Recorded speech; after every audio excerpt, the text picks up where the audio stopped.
This is a temporary intro. Hi there, can you believe it's been 6 months of 2024? I sure can't. Anyways, I watched a lot of movies so far this year, and a lot of stuff were actually animated stuff from Pixar. Since I'm almost turning 18, I thought I could experience some of my last childhood memories before I eventually became a slave to humanity. The movies I watched were Inside Out, Monsters Inc., one of my favorite movies, Monsters University, all of Toy Story, Cars, Up, Ratatouille, and lastly, both of The Incredibles. I like to think that as a child, I understood all the themes and complexity of the Pixar characters, but now that I'm older, I felt extremely depressed when I started relating to these characters. Hey Mater, it's nice to finally be back in Radiator Springs.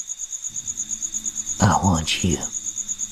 What? I mean, who knew that a small rat could inspire me to follow my dreams? And damn, Monsters Inc. is just so funny and good at its storytelling. I watched the Cars movie with my younger brother, and it was nice rewatching it, but the end credits song, well, just made me want to jump off a cliff. It's just so intimate and sad.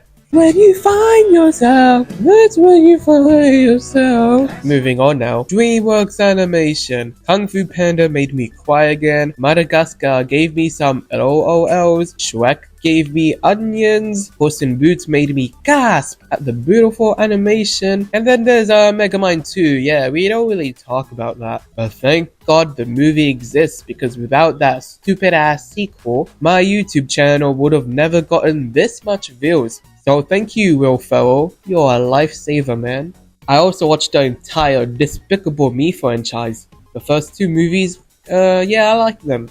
The Minions movie, it was boring. I think I just went on my phone and played Mood Day on Discord. But this movie, boy, oh boy, this movie really sucked. Like, it was just so boring that I wasn't bothered watching the Minions sequel. And I don't think I'm gonna watch Despicable Me 4.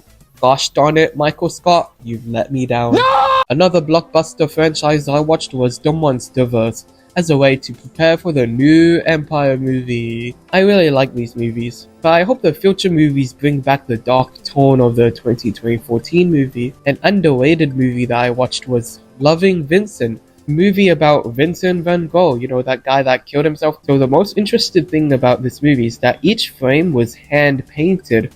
So there's a lot of love and passion with this movie. Very beautiful. Some people online think the movie should have had a more stronger focus on Vincent van Gogh, because it focuses on some detective or whatever. So it was kind of like a murder mystery. So let's see what other movies I watched. Oh, Iron Man 2. This sucked. Anyways, I watched two monkey movies, Monkey Man and Kingdom of the Planet of the Apes. Watching these with my friends was actually very fun. I've never seen a revenge/action movie like Monkey Man before, so you guys should check it out. The new Apes movie, well, it wasn't exactly what I expected. It was still fun and all. So let's take a break about movies and talk about television shows. Yahoo! I watched Monarch, which was decent, I suppose. It had nice world building. I watched Fallout, the actual best video game adaptation I've seen in a while. I've never played Fallout. I only played like the mobile game Fallout Shelter, which for some reason I spent hours on that game. X-Men 97 surprised me for how good the writing was and making me care for these characters. And finally, I recently watched the third season of The Bear. People online feel disappointed that it wasn't as good as the first two seasons. And to be fair, I can see their point, but the third season still had some impressive cinematography and music. Like everyone else, I wish it had some sort of better direction and purpose with the story, but I still love The Bear. Anyways, let's get back to talking about movies. I also watched some classic movies like Ferris Bueller's Day Off, Full of Walk, and Little Miss Sunshine. These kinds of movies were just very special, because they represent some good old cinema, like storytelling should always be. Like, man, these actors, writers, directors, and so far so forth, just freaking so talented. Why can't movies just be like the 90s or early 20s anymore? The Ferris movie was just very clever and fun. I want to make a movie like this someday. Little Miss Sunshine, well, If I wasn't so emotionally dead inside, I would have cried throughout the movie. And School of Rock, damn, I just really want to have the same enthusiasm as Jack Black's character someday. Just got some good vibes and the character's a very good teacher. Let's end this video off with one last recommendation. You guys should really watch After Sun.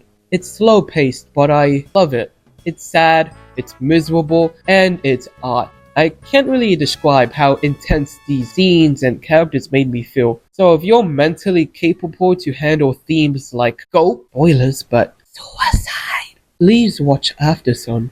Yawn. Well guys, that's all about the movies I watched in 2024 so far. I don't know how many more videos I'm gonna make this year because of school, but if you smash that like button, that'll make me very happy. Hope you guys have a jolly good day and see ya next time. Bye bye.